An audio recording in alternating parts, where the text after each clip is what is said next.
glad to welcome you to Eco Modern Flats. I work for Specialized Real Estate Group. We're a developer and property manager here in Fayetteville, Arkansas. And about 10 years ago, we purchased this property and did a full renovation. Energy efficiency was really important at the time, and so installing a solar hot water system was one of the big strategies that we used to save a whole lot of energy, a whole lot of money, a whole lot of carbon emissions. So I'm really glad to show you our system today.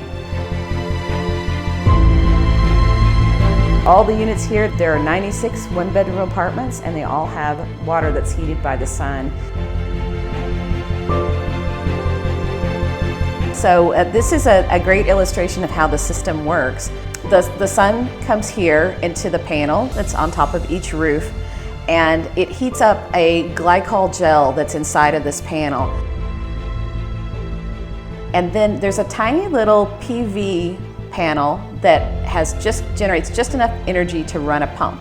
And so it pumps this hot gel down to where it has contact with the cold water that's in the tank.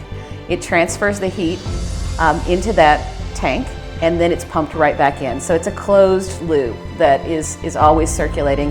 And on a day like today, a hot day in September, we won't be needing any additional backup hot water. This system provides, we estimate, 85% of the hot water here year-round.